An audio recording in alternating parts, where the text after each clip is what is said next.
அனைவருக்கும் வணக்கம். NEET biology Tamil Nadu channel சார்பாக உங்களை அன்புடன் வரவேற்கிறோம். இன்றைக்கி நம்ம பார்க்க போகிற டாபிக் என்ன அப்படின்னா ஜீன் தெரப்பி. ஸோ இந்த ஜீன் தெரப்பி அப்படிங்கிறது இப்போதைக்கு அறிவியல் தொழில்நுட்ப காலத்தில் ரொம்ப முக்கியமான ஒரு டாபிக், சரியா? ஸோ இந்த தலைப்பு பார்த்திங்கன்னா மரபணு சிகிச்சை அப்படின்னு சொல்லுவாங்க.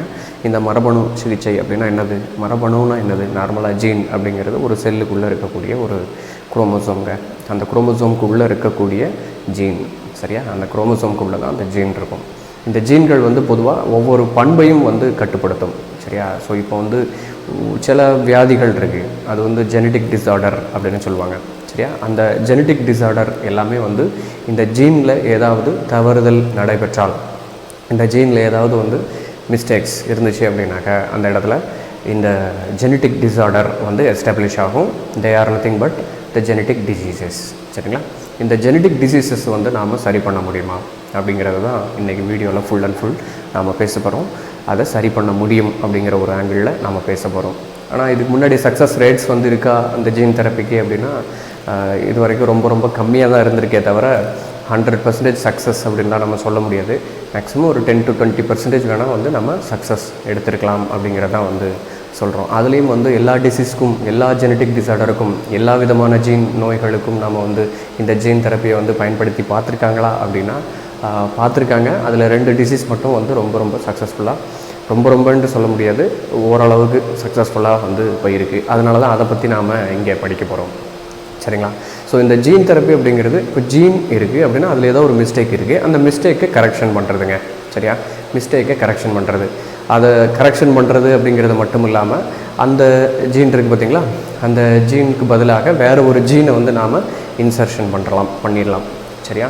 இன்சர்ஷன் பண்ணிடலாம். இப்போ ஒரு பேபி பிறக்குது அப்படின்னு வச்சுக்கோங்களேன். அந்த பேபியில் ஏதோ ஒரு ஃபீட்டஸ் ஸ்டேஜில், சரியா? ஃபீட்டஸ் ஸ்டேஜில் பார்த்திங்கன்னா அந்த இடத்துல நாம் ஏதாவது ஒரு ஜீனை அதுக்குள்ளே செலுத்த முடியும், ஒரு பர்டிகுலர் ரீஜனில், சரியா? பர்டிகுலர் ரீஜனில் நாம் செலுத்த முடியும் அந்த பர்டிகுலர் ஜீனை, சரிங்களா? பர்டிகுலர் ஜீனை பர்டிகுலர் செல்லுக்குள்ளே அனுப்ப முடியுமே தவிர எக்ஸாக்ட் லொக்கேஷனில் போய் அந்த ஜீனை நாம் சேர வைக்க முடியாது, சரியா? டிஎன்ஏ செக்மெண்ட்டு தான் ஒரு ஜீனுங்க.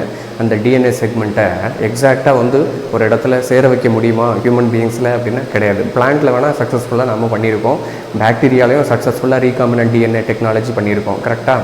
ஆனால் பிளான்ட் அனிமல்ஸ் பொறுத்தவரையில் இந்த டிரான்ஸ்ஜெனிக் ஆர்கானிசம்ஸ் இருக்குது பார்த்திங்களா, அந்த டிரான்ஸ்ஜெனிக் ஆர்கானிசம்ஸ் அனிமல்ஸ் லெவலில் ஓரளவு தான் சக்ஸஸ்ஃபுல்லாக இருக்குது. அதே போல் ஹியூமன் பீயிங்ஸ் எடுத்துக்கிட்டிங்க அப்படின்னாக்கா இந்த இன்சர்ஷனாக இருந்தாலும் சரி, ரீப்ளேஸ்மெண்ட்டாக இருந்தாலும் சரி, அல்லது deletion of the disease causing DNA செக்மெண்ட்டாக இருந்தாலும் சரி, இந்த 3ஐயும் முயற்சி தான் பண்ணிக்கிட்டு இருக்காங்களே தவிர அதில் 100% ரிசல்ட்டு நமக்கு இன்னும் வரலைங்க, சரியா? ஏன்னா அதில் நிறைய டிடிஎஸ்னஸ் இருக்குது. ஏன் அப்படின்னு பார்த்தீங்கன்னா, in case if you are selecting one DNA, that DNA is not only responsible for that particular character and it is reflecting many of the character and it is controlling many of the character. ஞாபகம் வச்சுக்கோங்க, ஒரு DNA செக்மெண்ட்டை நீங்கள் டிசீஸ்க்கு அகெயின்ஸ்டாக கொடுக்குறீங்க அப்படின்னு வச்சுக்கலாம். அந்த DNA segment அந்த டிசீஸ்க்கு அகெயின்ஸ்டான டிஎன்ஏவாக இருக்கலாம், அல்லது அந்த டிசீஸ் மூலமாக ஏதாவது ஒரு சப்ஸ்டன்ஸ் ப்ரொடியூஸ் ஆகாமல் இருந்திருக்கலாம். அந்த சப்ஸ்டன்ஸுக்காக நீங்கள் கொடுக்கப்பட்ட டிஎன்ஏ, நீங்கள் கொடுத்த உடனே இந்த டிஎன்ஏவை வச்ச உடனே அந்த பொருள் உற்பத்தி செய்கிற மாதிரி ஆகி அந்த டிசீஸ் சரியாகி போகலாம். ஸோ அந்த டிஎன்ஏவை நீங்கள் கொடுக்கும் பொழுது it is not only exactly controlling the particular DNA, particular character, particular protein, but also many of the character. So அந்த கேரக்டர் அங்கே எக்ஸ்ப்ரெஸ் ஆகும்போது சில டிஃபிகல்ட்டிஸ் இருக்குது. ஸோ அதனால தான் நம்ம இந்த ஜீன் தெரப்பி அப்படிங்கிறது இன்னும் ரிசர்ச்சில் தான் போய்கிட்டு இருக்குது. இந்த ரிசர்ச் பார்த்திங்க அப்படின்னாக்கா நம்ம கண்ட்ரியில் எந்த அளவுக்கு போய்கிட்டு இருக்குது அப்படிங்கிறது தெரியல. டோட்டலாக பார்த்திங்கன்னா யூஎஸ் கண்ட்ரியில் ஒரு வருஷத்துக்கு கிட்டத்தட்ட $58 மில்லியன் இதுக்கு செலவழிச்சிக்கிட்டு இருக்காங்க, சரிங்களா? ஸோ அவங்களுடைய கண்ட்ரி அவ்வளோ செலவழிச்சிட்டு இருக்காங்க. நம்மளுடைய கண்ட்ரிக்கு ஜீன் தெரப்பினா என்ன அப்படின்ட்டு இப்போ தான் நம்ம பாடம் எடுத்துகிட்டு இருக்கிறோம். ஸோ இதில் எந்த அளவுக்கு அவங்க செலவழிக்கிறாங்க அப்படிங்கிறது எனக்கு தெரில. பொருளாதார நிபுணர்கள் அதுக்கு எவ்வளோ செலவழிக்கிறாங்க அப்படிங்கிறத சொன்னால் நல்லாயிருக்கும்.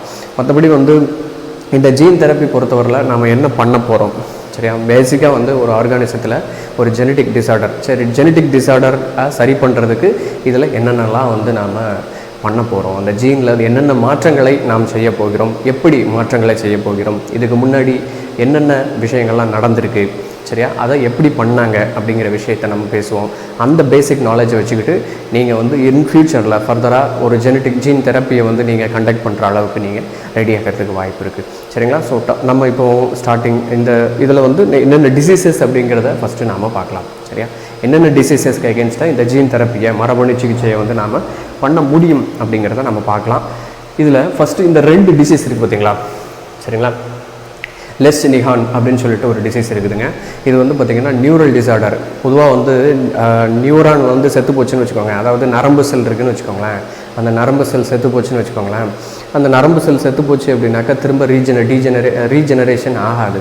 சரிங்களா? ஆனால் நீங்கள் வந்து அந்த நரம்பு செல்களை உற்பத்தி செய்யக்கூடிய ஜீன்கள், சரியா, அதை வந்து நீங்கள் உள்ளே அனுப்புறதன் மூலமாக அந்த நியூரான் செல்ஸ் வந்து அகெயின் இட் மேபி, சரியா, இட் மேபி ப்ரொடியூஸ்டு. சரியா? அந்த ஆர்கானிசமில் இருக்கக்கூடிய நியூரல் டீஜெனரேஷனை நீங்கள் தடுக்க முடியும். சரிங்களா?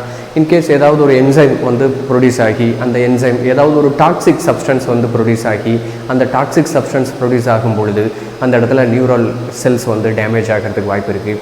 Just you can restrict that production of toxins. சரியா? அதே போல் some of the enzymes cannot be produced. சரியா? ஏதாவது ஒரு என்சைம் வந்து ப்ரொடியூஸ் ஆகாமல் இருக்கும். சரியா? ஏன்னா அந்த ஜீன் அந்த இடத்துல வேலை செய்யாமல் இருக்கும். அப்போ நீங்கள் என்ன பண்ணுவீங்க? ஒரு பர்டிகுலர் ஜீனை உள்ளே அனுப்பி, அதாவது அந்த என்சைமை ப்ரொடியூஸ் பண்ணக்கூடிய ஒரு ஜீனை அனுப்பி அந்த ஜீன் வந்து அந்த ஆளோட உடம்புக்குள்ளே, அந்த குழந்தையோட உடம்புக்குள்ளே ப்ரொடியூஸ் ஆகிற மாதிரி நீங்கள் செஞ்சிடலாம். சரிங்களா? மற்றபடி இதுவுமே வந்து நான் சொல்கிற எல்லா விஷயங்களுமே வந்து 100% சக்ஸஸ் கிடையாது. அதை மைண்டில் வச்சுக்கோங்க. கன்ஃபார்மாக வந்து இதை பண்ணியிருக்காங்களா அப்படின்னா அதுவும் கண்டிப்பாக கிடையாது. ஸோ இந்த 2க்கும் தகுந்த மாதிரியான ரிசர்ச் என்னென்ன பண்ணியிருக்காங்க அப்படிங்கிறதுல இது முன்னாடியே பண்ணது. சரியா? மற்றபடி இதில் வந்து அந்த அளவுக்கு நம்ம டிஸ்கஸ் பண்ண போகிறதில்ல. இந்த ஏடிஏ டெஃபிஷியன்சி, ஏடிஏ அப்படிங்கிறது வந்து அடினோசின் டியாமினேஸ் அப்படின்னு சொல்லிட்டு ஒரு என்சைம் இருக்குதுங்க. அந்த என்சைம் வந்து பார்த்திங்கன்னா இது போன் மேரோ செல்ஸில் இருந்து ப்ரொடியூஸ் ஆகக்கூடிய லிம்போசைட்ஸ் இருக்குது இல்லையா? லிம்போசைட்ஸ் அப்படிங்கிறது என்னது? அது வந்து it is responsible for the immune system அப்படிங்கிறது உங்களுக்கு நல்லாவே தெரியும். ஸோ அந்த இம்யூன் சிஸ்டம் செல்ஸை வந்து மோட்டிவேட் பண்ணுறதுக்கு, அதாவது அதை என்ன சொல்கிறது, இன்டியூஸ் பண்ணுறதுக்கு அப்படி சொல்லலாம் இல்லையா? அதை தூண்டி விடுவதற்கு அதுக்கு வந்து இந்த ஏடிஏ அடினோசின் டியாமினேஸ் தேவை. இன்கேஸ் இந்த அடினோசின் டியாமினேஸ் வந்து ஒரு ஆளோட உடம்புக்குள்ளே சரியாக ப்ரொடியூஸ் ஆகலைன்னா என்ன ஆகும்? ஆட்டோமேட்டிக்காக லிம்போசைட்ஸ் வந்து ப்ரொடியூஸ் ஆக போகிறதில்ல.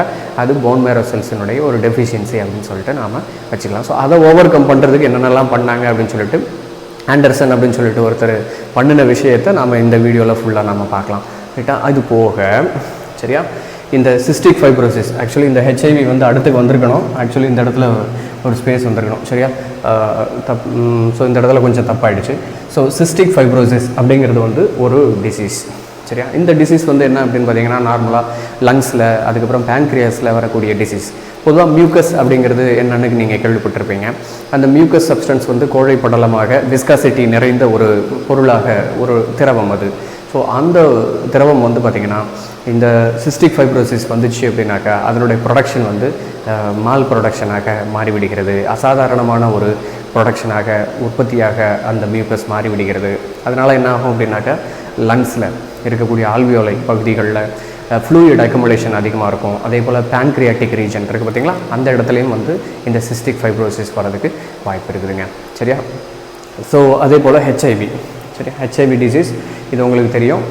டிஎன்ஏ கண்ட்ரோல்டு டிசீசஸ், இதெல்லாம் பார்த்தா இது எல்லாத்துக்கும் ஒரு ஒற்றுமை இருக்குது. தெரியுதுங்களா? என்ன ஒற்றுமை அப்படின்னு பார்த்தீங்கன்னா DNA controlled diseases. The diseases mainly due to the changing of DNA. சரியா? ஸோ ஹெச்ஐவி எப்படி சார், அது வைரஸ் தானே சார் அப்படின்னு நீங்கள் கேட்கலாம். ஹெச்ஐவி அப்படிங்கிறது ஒரு ஆர்என்ஏ வைரஸு. அந்த ஆர்என்ஏ வைரஸ் என்ன பண்ணிச்சு? ரிவர்ஸ் டிரான்ஸ்கிரிப்டேஸ் மூலமாக ரெட்ரோ வைரஸ். என்ன ஹெச்ஐவி அப்படிங்கிறது வந்து ரெட்ரோ வைரஸ், நல்லா ஞாபகம் வச்சுக்கிடணும். அந்த ஹெச்ஐவி அப்படிங்கிறது ரெட்ரோ வைரஸு. அது வந்து ஒரு செல்லுக்குள்ளே போகிறதுக்கு முன்னாடி ஆர்என்ஏவாக தான் இருக்கும். சரியா? அந்த ஆர்என்ஏ உள்ளே போனதுக்கப்புறம் ரிவர்ஸ் டிரான்ஸ்கிரிப்டேஸ் அப்படிங்கிற என்சைம் மூலமாக ரிவர்ஸ் டிரான்ஸ்கிரிப்ஷன் அப்படிங்கிற ப்ராசஸ் நடந்து அந்த ஆர்என்ஏ வந்து டிஎன்ஏவாக மாற்றப்பட்டு அந்த டிஎன்ஏ வந்து it will be incorporated with the host organism. சரியா? அதுக்கப்புறம் அந்த ஹோஸ்ட் ஆர்கானிசத்தில் டிஎன்ஏல மாற்றங்கள் ஏற்பட்டிருக்கும். புரியுதுங்களா? இப்போ இந்த டிஎன்ஏவை வந்து நீங்கள் ஜீன் தெரப்பி மூலமாக கரெக்ஷன் பண்ணப்பட வேண்டும். புரியுதுங்களா? அந்த மாதிரி பண்ணலாமா அப்படின்றதெல்லாம் யோசிச்சுட்டு தான் இருக்கிறாங்க. இன்னும் ஃபீல்டுக்கு வந்து அந்த ரிசர்ச் வரலை. சரியா? நெக்ஸ்ட் வந்து malignant melanoma. சார் கேன்சர்லாம் வந்து பார்த்திங்கன்னா டிஎன்ஏலையா சார் சேஞ்ச் ஆகுது அப்படின்னா ஆமாம், டிஎன்ஏல தான் சேஞ்ச் ஆகுது, உங்களுக்கு நல்லாவே தெரியும். சரியா? ஸோ இதில் வந்து ஹெச்ஐவியினுடைய ரெட்ரோ வைரஸ் இன்ஃபெக்ஷன் பொறுத்தவரைலாம் நாம் வந்து தனியாக ஒரு வீடியோ போட்டுருக்குறோம். அது வந்து என்ன அப்படின்னா அதுக்கு உண்டான லிங்க் வந்து நான் டிஸ்கிரிப்ஷனில் கொடுத்துருக்கேன், அதை நீங்கள் பாருங்கள். ஆக்சுவலாக வந்து ரேபிட் டெஸ்ட் கிட் அப்படின்னு சொல்லிட்டு ஒரு வீடியோ போட்டிருந்தேன். அதில் வந்து பார்த்திங்கன்னா இந்த ரிவர்ஸ் டிரான்ஸ்கிரிப்டேஸ் என்சைமனுடைய ஆக்டிவிட்டி என்ன அப்படிங்கிறத உங்களுக்கு சொல்லியிருப்பேன். அதே போல் இந்த கேன்சர் செல்ஸ் வந்து எப்படி உருவாகுது அப்படிங்கிறதையும் நான் வந்து உங்களுக்கு மியூட்டேஷன் அப்படிங்கிற ஒரு வீடியோவில் உங்களுக்கு சொல்லியிருப்பேன். ஃப்ரேம் ஷிஃப்ட் மியூட்டேஷன், அந்த மாதிரி டைப்ஸ் ஆஃப் மியூட்டேஷன்ஸ் இருக்குது. அது ஜெனட்டிக் ஜீன் மியூட்டேஷன் ஒரு வீடியோ இருக்குது, அதை நீங்கள் பாருங்கள். அதுக்கு உண்டான லிங்க் நான் டிஸ்கிரிப்ஷனில் கொடுத்துருக்கேன்.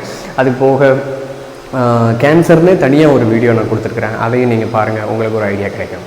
சரியா? அதாவது இந்த டிசீசஸ் எல்லாமே இந்த டிசீசஸ் எல்லாமே வந்து பார்த்திங்கன்னா டிஎன்ஏ மீடியேட்டட் டிசீசஸ். டிஎன்ஏல ஏதாவது ஒரு சேஞ்சஸ் நடக்கும். அது ஹெரிடிட்ரி மூலமாகவோ அல்லது வெளியிலேருந்து வரக்கூடிய எக்ஸ்டர்னல் ஃபோர்ஸ் மூலமாகவோ அது வந்து சேஞ்ச் ஆகலாம். அப்படி டிஎன்ஏ சேஞ்ச் ஆகிருக்கிற டிஎன்ஏவை நாம் போய் கரெக்ஷன் பண்ணுறது, அல்லது அந்த டிஎன்ஏவை டெலிட் பண்ணுறது, அல்லது அந்த டிஎன்ஏவுக்கு பதிலாக வேறு ஒரு டிஎன்ஏவை அனுப்புறது அப்படிங்கிறது வந்து இந்த ஜீன் தெரப்பிங்க. சரியா? ஸோ இப்போ ஹெச்ஐவி பார்த்துருக்கோம். malignant melanoma it is a type of கேன்சருங்க. கிட்னி கேன்சர் அப்படிங்கிறது செல்ஸ் வந்து மல்டிப்ளை ஆகிட்டே இருக்கும் கிட்னியில். அதே போல் பிரெஸ்ட் கேன்சர் அப்படிங்கிறது வந்து பார்த்திங்கன்னா மேமரி கிளான்ஸ், சரியா, பால் சுரப்பிகள் இருக்கு இல்லையா, அதில் வந்து பார்த்திங்கன்னா அதிகமான அளவு செல்ஸ் வந்து டிஃப்ரென்ஷியேட் ஆகி போய்கிட்டே இருக்கும். லங்ஸ் கேன்சர் அப்படிங்கிறது லங்ஸில் வரக்கூடிய கேன்சர்.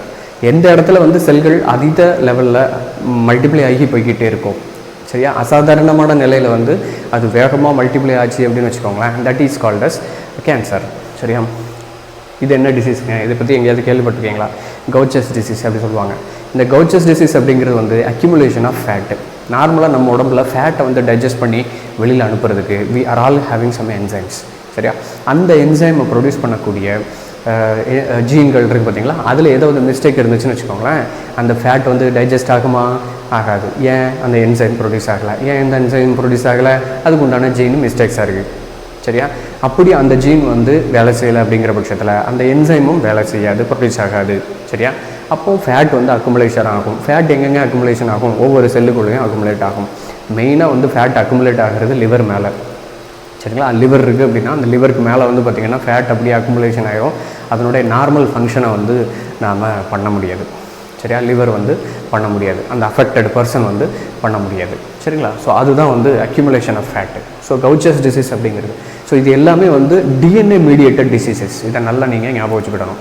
ஸோ மேக்ஸிமம் இதுக்கு ஏதாவது வைரஸ் காரணமாக அப்படின்னா ஹெச்ஐவிக்கு மட்டும்தான் வைரஸ் காரணம். ஏன் அப்படின்னா அந்த ஹெச்ஐவி வைரஸ் வந்து ஆர்என்ஏவை டிஎன்ஏவாக மாற்றி வச்சுருக்குது அந்த பேஷண்ட்டோட செல்லுக்குள்ளே. சரிங்களா? ஸோ அதனால் டிஎன்ஏ மீடியேட்டட் டிசீசஸ். அதே போல் நாம் இந்த ஹெச்ஐவிலாம் விடுங்க, இதில் இந்த some of the diseases they are coming from inherited from their parents to the offsprings, ரைட்டா? அதாவது ஒரு புதுசாக ஒரு குழந்தை ஃபார்ம் ஆகுது அப்படின்னாக்க அவங்களுடைய பேரண்ட்டுக்கு வந்து ஏதாவது ஒரு பர்டிகுலர் டிசீஸ் இருந்துச்சுன்னு வச்சுக்கோங்களேன். For example haemophilia. ஸோ இந்த ஹீமோஃபிலியெல்லாம் ஆட் பண்ணல நான், இன்னும் நிறைய டைப் ஆஃப் டிசீசஸ் இருக்குது. சரியா? ஆட்டோசோமல் ரிசெசிவ்ம்பாங்க. அதே போல் அந்த ஆட்டோசோமல் ரிசெசிவ் டிசீஸ் தான் மெயினாக வந்து இங்கே நம்ம டிஸ்கஸ் பண்ணுவோம். சரிங்களா? Autosomal recessive gene. சரியா?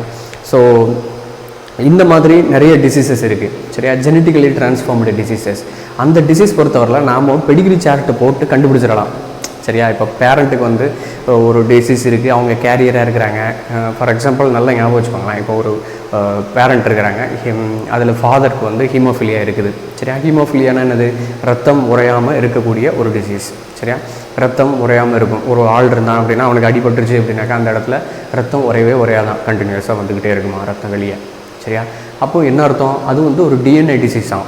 சரியா? டிஎன்ஏ வந்து இல்லையா? என்ன டிஎன்ஏ இல்லை? அந்த ரத்தம் உறையிறதுக்கு தேவைப்படக்கூடிய த்ராம்பின், ப்ரோத்ராம்பின், இந்த மாதிரி நிறைய டைப் ஆஃப் ப்ரோட்டீன்ஸ் இருக்குது. அது போக த்ராம்பினேஸ், ப்ரோத்தாமினேஸ் அப்படின்னு சொல்லிட்டு நிறைய டைப் ஆஃப் என்சைம்ஸ் இருக்குது. இதில் ஏதாவது ஒரு என்சைம் வந்து ப்ரொடியூஸ் பண்ண விடாமல் தடுக்கிறதுக்கு ஒரு டிஎன்ஏ தேவை. ப்ரொடியூஸ் பண்ணுறதுக்கு டிஎன்ஏ தேவை. அதை அந்த டிஎன்ஏ இல்லைன்னா என்ன ஆகும்?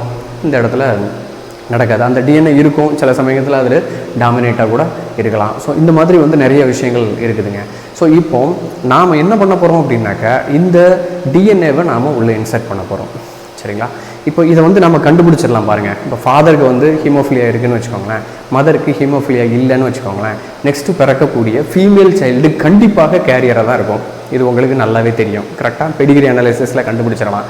அப்போது அந்த கேரியர் இருக்கக்கூடிய அந்த பேபி பிறக்கிறதுக்கு முன்னாடியே அதனுடைய ஃபீட்டஸ் செல்லில் போய் நாம் சேஞ்சஸ் ஏற்படுத்த முடியுமா அப்படின்னா முடியும் அப்படிங்கிறது தான் வந்து இந்த ஜீன் தெரப்பி சொல்கிறதுங்க.